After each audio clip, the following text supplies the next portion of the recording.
ফিক্সিটি of পারপোসের Bangla কি? উদ্দেশ্যের দৃঢ়তা। যাহাই হোক, ইহার সুন্দর একটি উদাহরণ সেদিন দেখিয়াছিলাম। গল্পটি বলিবার পূর্বে লক জ কাহাকে বলে তাহাও বোঝানো দরকার।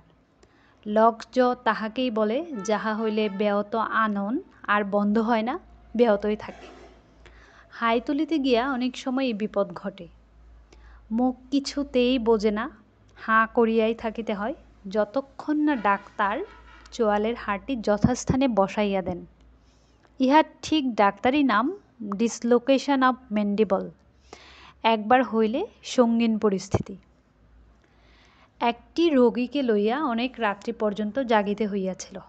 সকালে চোখ হইতে ঘুম ছাড়িতেছিল না।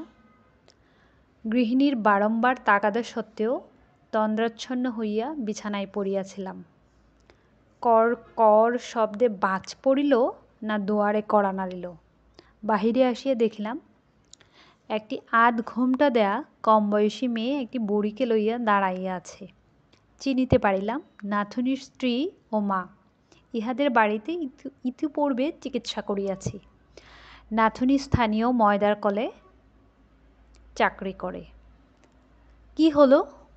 বুড়ি নীরব। নাথুনির বউ বলিল, মায়ের মুখ হা হয়ে গেছে, বুঝছে না। বলিয়া সে মুখ ফিরাইয়া হাসি গোপন করিল। তাই নাকি? দেখি।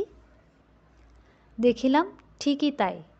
বুড়ির জ স্থানচ্যুত হইয়াছে। নাথুনি কোথায়? নাইট ডিউটি থেকে ফেরেনি এখনো। এরকম হলো কি করে? হাই তুলতে গিয়ে?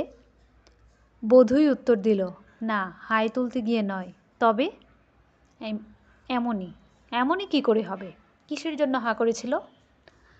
বধূটি তখন ঈষৎ হাসিয়া অবনত মস্তকে পায়ের বুড়ো আঙুলের নখ দিয়া মাটি খুঁড়িতে খুঁড়িতে সসংকোচে বলিল, মা আমাকে গাল দিচ্ছিলেন। অনেকক্ষণ গাল দেবার পর যে পোড়ার মুখে বলতে গেছেন, অমনি পোড়ার পর্যন্ত বলেই মুখে আঁচল দিয়া ঘাড় ফিরাইয়া সে হাসি গোপন করিল। বুড়ির চোখের দৃষ্টি অগ্নি বর্ষণ করিতে লাগিল। কতক্ষণ হয়েছে? আধ ঘন্টা হবে। আচ্ছা, বসো তোমরা, এক্ষুনি ঠিক করে দিচ্ছি আমি। ভাবিলাম মুখরা বুড়িটা একটু শাস্তি ভোগ করুক, আমি ততক্ষণে প্রাতঃ ইত্যাদি সারিয়া লই। রোগী দেখিবার ঘরটায় তাহাদের বসাইয়া আমি ভিতরে চলিয়া গেলাম।